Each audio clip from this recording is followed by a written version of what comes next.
there! Hey, welcome to Chat with Chris and Pat. Today we decided we're wanting to discuss raising teenagers.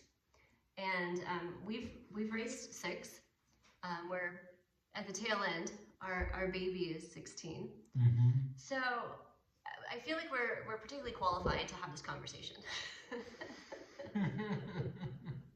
I don't know. I don't know. So here are 3 things we learned raising 6 children through their teenage years. We have learned that hygiene is questionable. Yeah, number 1, hygiene is a very questionable, fluctuating level until from about the age of, I don't know, 11? Let me ask you a question. Wait, I have to finish this up. Yeah. Between the ages of around 11 and 17, that whole window of time. And it gets progressively worse, in our opinion, in our experience. It gets progressively worse between the ages of 13 and 17. Go ahead, what was your... Yeah, did you ever go through these, the questionable things that were going on hygiene-wise and think yourself, I wasn't like I'm this. trying to remember. See, that's the thing. I remember always feeling like hygiene was super important to me. Do you know what? Our kiddos were homeschooled, so they didn't have peers to pressure them into smelling good. Okay, but you know what? Hear me out. Yeah. I volunteer at the high school a lot. I'm there Is it every pretty other funky? day. This is not just our teens. Ah, okay. No. This is a across the board. It doesn't matter. It does not matter if they're homeschooled or not. Yeah. This is just a teen thing. Showers.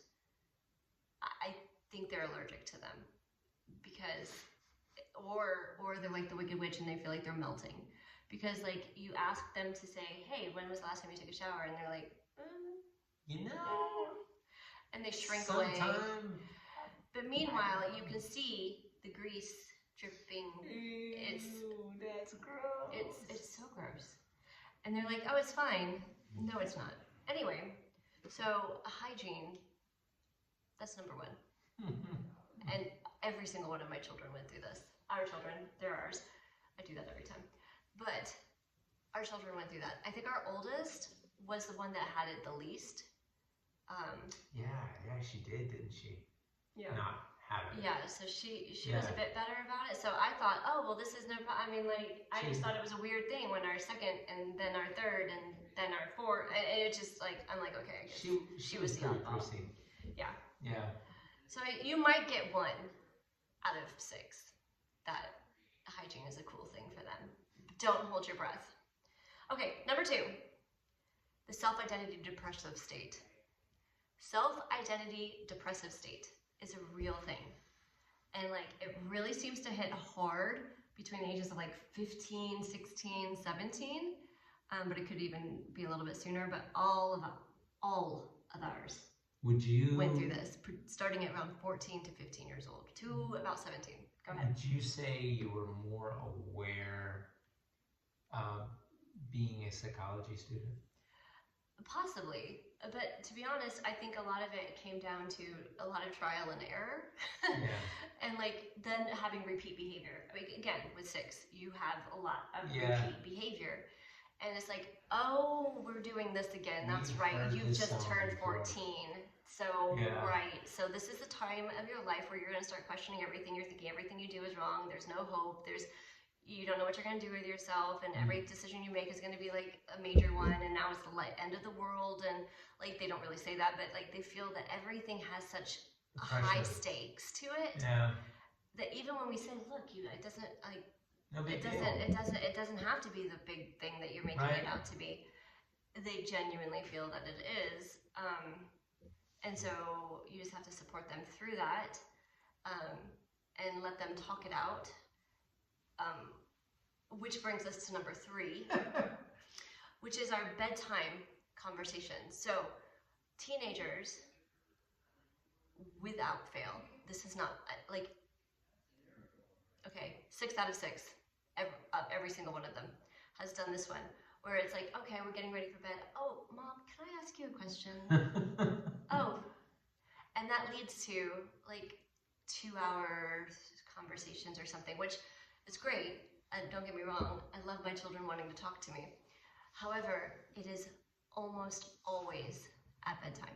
So, Yeah. just like when you have toddlers or like babies and they keep you awake and they wake up at all sorts of strange hours, with teenagers, you have to be prepared to have those heart-to-heart, really good, meaty conversations where they open up and be vulnerable to you at like midnight, or It's important if you're lucky, 10.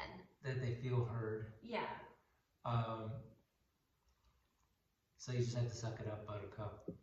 Yep. And do the best that you can to be understanding that those are the times where they're feeling the most vulnerable and most open. And so, Man, I just got preachy. Sorry, y'all.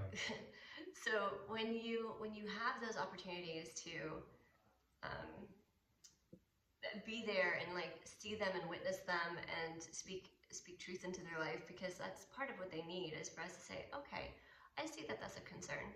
You know, what part of this is a concern for you, and how do you plan on, you know, moving forward with that, or what are your thoughts on how you want to deal with that, or you know, things like how would you want it to go differently, and just helping them to think through things, and they get a new perspective. But those usually happen at like midnight. You're so brilliant. Oh, just lots of experience, baby. And being a trained life coach. I mean, I guess there's that. But anyway, so yeah, so number 1, hygiene. Number 2, self-identity depressive states.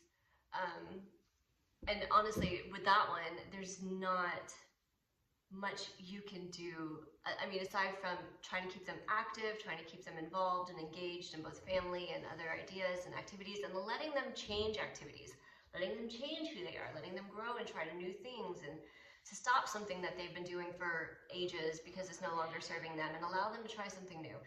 The more we try to push them into what they used to be, the more that self-identity depression kind of kicks in. And then the third one is bedtime conversations, where you just don't sleep.